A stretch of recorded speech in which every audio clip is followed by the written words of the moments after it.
Hello people, this is another question time video. Last night, which would have been what's the date today? It would have been the 27th, last night, Thursday. So yeah, I can't believe there's only 4 questions this time. I'm pretty sure I went through everything to make sure. I have got a better way of getting the questions out now, so let's get the number 1 question done.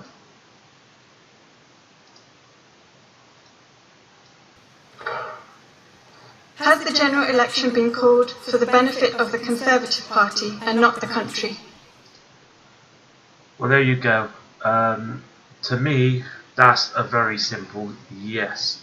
And the thing I'm most frustrated about is Clive Owen is meant to be a socialist for the left. He never once mentioned about the Tory fraud election. Not once. What the hell? What do the question time to? Threaten the guests and the audience for not saying hardly anything about the Tory fraud? That's why we've got the election. If anyone in a delusion that may really think she's got to go off and get more votes to leave the EU, you're deluded. I'm sorry, you are.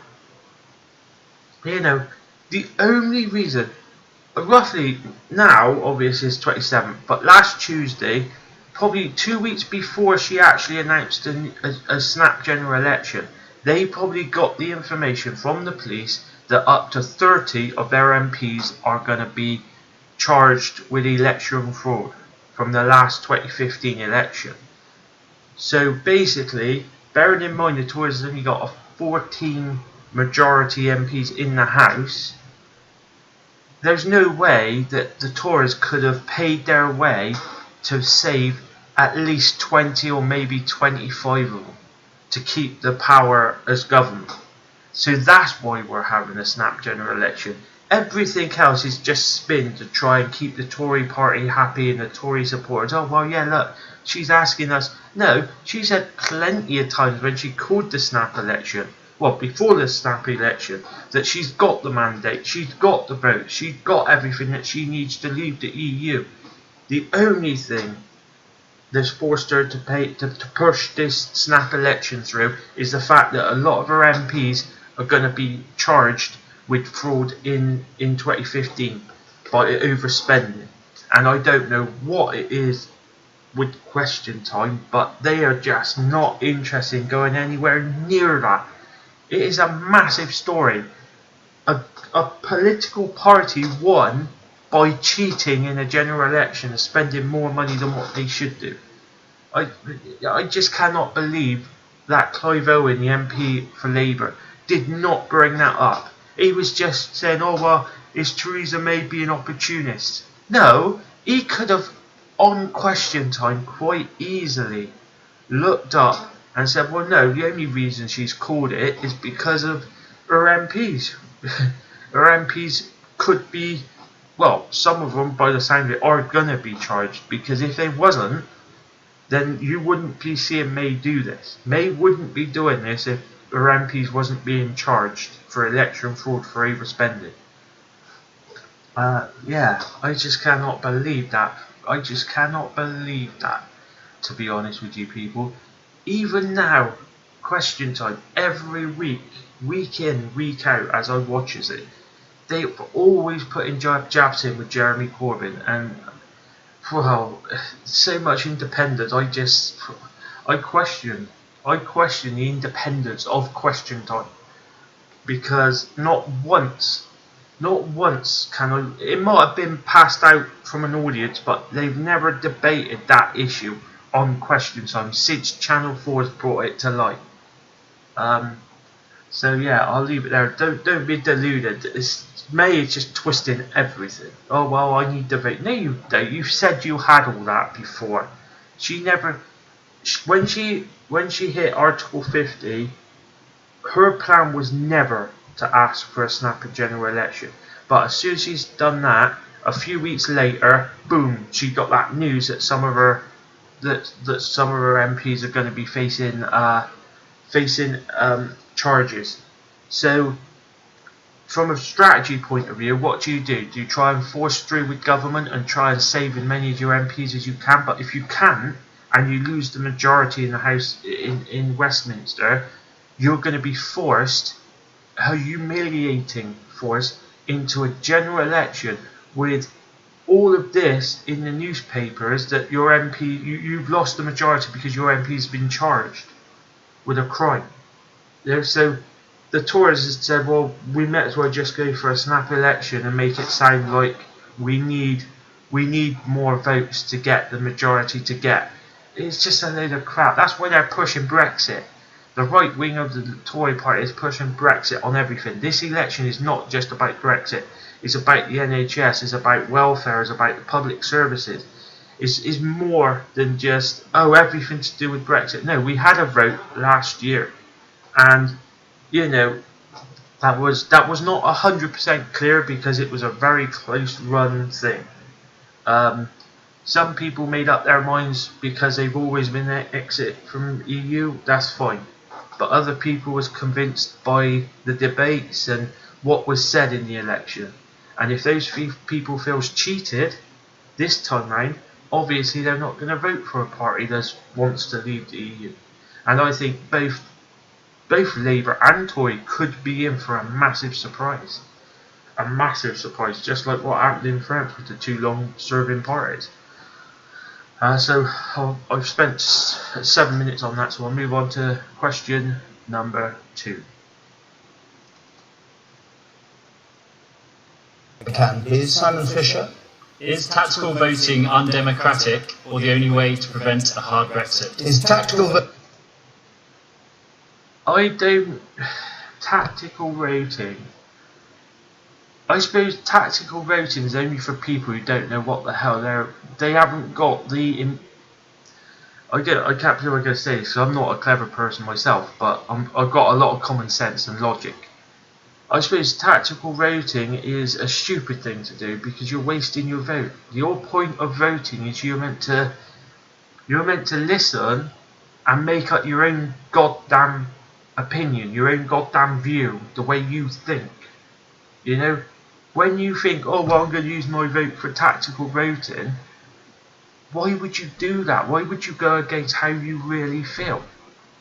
You know, no. Even if Tory wins again, I'd rather Tory wins with people actually voting the way they want to vote and the way they feel they need to vote, than suddenly being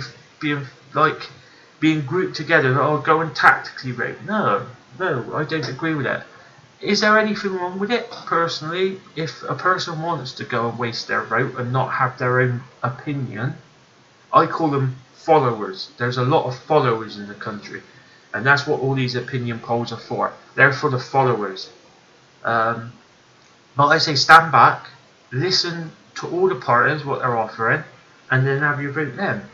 I don't agree with tactical voting in the sense that from my point of view, it's like you're wasting your vote.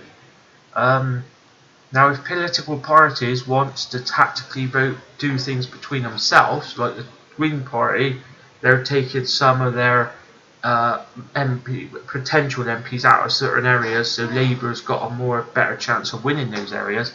That's all fine and good, but if Labour ain't gonna return that favour to the Green Party, then you've got to ask, well, you know, who's the better party? The party who's taking the hit because they feel we can't have another Tory government, because if we do, bye-bye NHS, more struggling for public services. Alright, tax won't go up, but when you phone an ambulance, you'd be waiting days for it to turn up. That's how I feel about tactical voting. I'll jump on to question number 3 now, people. Rosanna Mills. With tensions rising, should we be more concerned about Kim Jong-un or Donald Trump? Wow, I don't know why every question time. At the end of the day, it's all a political thing, isn't it? Let's be honest. North Korea has only become a massive issue because Trump wants it to be a massive issue. Because the one thing it does is it distracts everything away from Russia, and that's the plan. That is the strategy here. If we make North Korea a massive issue, it takes a lot of the press and all of that away from Russia, and obviously if he started bombing North Korea retaliates with one of their nuclear bombs to South Korea. That would definitely take all the heat off of Trump and the Russia's connections. So, you know, it would send the world into a potential very dangerous place when nuclear bombs starts going off, and that's what I fear. Is alright, Trump isn't a massive danger in that sense that he can just fire the nukes, because there's a lot of procedures that he's got to go through. There's a lot of other. If he had his own way, like that Keenan, whatever his name is, like the North Korean leader, then yeah, I would be just as wary. But I think there's a lot of law and order that Trump's got to go through, and I think Trump is getting frustrated with that. So what he's doing is he's leaving a lot of the internal matters to his team to sort out, and he's dealing with the power that he's got, which is international affairs. Basically, the president has pretty much got a free hand to do what he wants with outside the US. So, you know, that's part of the reason. I'm scared in the sense that Trump isn't that much different to the leader of North Korea, really. You know, the only difference is Trump is controlled a lot more. He can't just whip, you know, he can't just do loads of different things if he wants to. Sadly, a lot of things he can do outside the US, so there is that. I kind of contradicted myself there, but it is frustrating. I just can't believe that type of man is in charge, and the longer he stays in charge, the more that his team behind closed doors, will start clamping down on all the leaks, and they will start. I don't see Trump giving up power. I do not see him giving up power. I think the longer Trump's in power, the more you take over the Republican Party. He'll start slowly it'll only be a slow push out from some of the long-term Republican people who's deadly against it, but they will slowly be pushed out to the outside of the party, and he'll just start creating his own inner circle. And North Korea ain't great. I'm not. They are a rogue state. He treats his people real nasty, but then so did Saddam Hussein. And look what happened there. We invaded them. Did it make it better? No. The same's going to happen here. But Trump's doing it for a political thing at home, to take the heat away from his links with Russia, because he's got clear links with Russia. Let's not try. He's friendly with Russia. He's been to Russia loads of times. It's just no. He's doing it for a political thing, and the sad thing about that is a lot of, if something do kick off, a lot of innocent people are going to be the ones that lose their life. Not Trump or his family, who goes off on holidays to go to his empire and charges it on the USA taxpayers, and all of his supporters are over the moon with that. Yeah, thumbs up. Yeah, he's doing a brilliant job. He's spending hundreds of thousands of dollars of your money. Wake up. That's my rant on that one over. I'll move on to the last question, which is question number 4. I don't think I've missed any questions. So, question number 4. Has it kept Simon warm? Can I have your question? Is it right for Theresa May to maintain a 12 million foreign aid budget when services such as the NHS are so clearly in need of additional funding? 12 billion. 12 billion of first aid, which I think is not 0.07%, if I can remember rightly, they were saying, or something like that. I can't 100% remember that, but this goes down to the root of what the Tory party does. They take from the poor And then what happens then is everyone starts looking at all the other things we're spending, and it's that kind of mentality. Oh well, we're spending loads of money on other countries when we should stop that, take more away from poorer countries and use that money to fund our public services. Do you really think the Tory party would do that? Even if we stopped all foreign aid, we just stopped it and we took that 12 billion back for ourselves, who do you think the Tory party would give most of that to? Come on. Yeah. The only reason our public services are struggling, our NHS is struggling, welfare has been cut to the bone, so now people, we've got companies that's potentially moving over to the EU. All of it is to do with the economic system that the Tories have created. They've made all the cuts. It wasn't nothing to do with the foreign aid then. The Tories just took from the poor. Then what happened is the poor starts looking at everything that's being spent and saying, well, hold on a minute, we're sending a lot more money to poorer people, but yet we're poor, so we should have that money. It's the Tory mentality of greed and selfishness. And it's 12 billion, I know it's a lot of money, but instead of blaming that and saying, well, we're sending that, why don't we blame the Tory party for what they've done, instead of just letting them off? If we stop giving that foreign aid, straight away we're letting the Tory party give tax breaks to wealthy people, and then we're taking from poorer countries than ourselves. Yeah, some of these countries do spend their money because they're a young country and they're still evolving at the moment. They're still finding their feet and trying.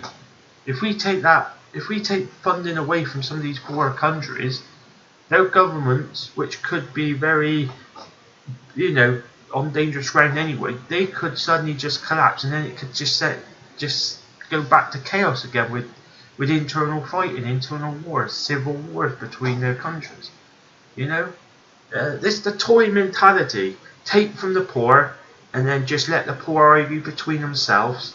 And then we'll be able to take more money from even poorer countries. No, I say let's leave that. Not add any more, obviously. 12 billion is a lot of money to give to aid. Maybe have some more structures where the aid can go up and down, because like the journalist was saying, when you commit a fixed budget to one particular aid, they tend to take that for granted. I agree with what she was saying. Why not? I would keep the budget at the same level, but have it so at any time it's being reviewed every so often, every 6 months or 3 months. That fixed budget is being reviewed, and if the body that's reviewing it feels that the particular aid company isn't spending it effectively, then maybe that aid can be pushed onto another company that is doing it better. But overall, I will not agree with cutting it, because that mentality of aid begins at home, or whatever the term they use nowadays, that is the most dangerous thing in the 21st century. Because if every country starts thinking like that, which a lot of them already are, that just leads us back to a mentality where inward thinking, each country inward thinking, and then each country starts getting paranoid about other countries is doing well, or the really poorer country starts getting really jealous and think, well, let's build up our armed forces and attack. That's exactly what happened in World War II. Hitler built up his forces, made Germany very wealthy off of building weapons, and then he went and plundered other countries to fund building them. And he also robbed his own people with a pension that they never got. So yeah, well, this is 27th. This is coming up to 20 minutes now. I'm pretty sure there was only 4 questions, but I'll leave it there. Thanks for watching. If you do agree with what I say, give me a thumbs up. Obviously, if you don't, just leave a message and put your view. I'm not going to delete your view. At the end of the day, your view is just as important as my view. I would agree to disagree with you if I feel you're wrong. I will not attack you personally or anything like that. You feel free to attack me, but I'm not going to respond to that, because it's about the topics, isn't it? It's not about personality. And nowadays, media loves to make everything about personalities, and some people, if they feel they can't beat you at the argument, they start calling you names like a child. So thanks for watching. Until next Thursday. Ta-da.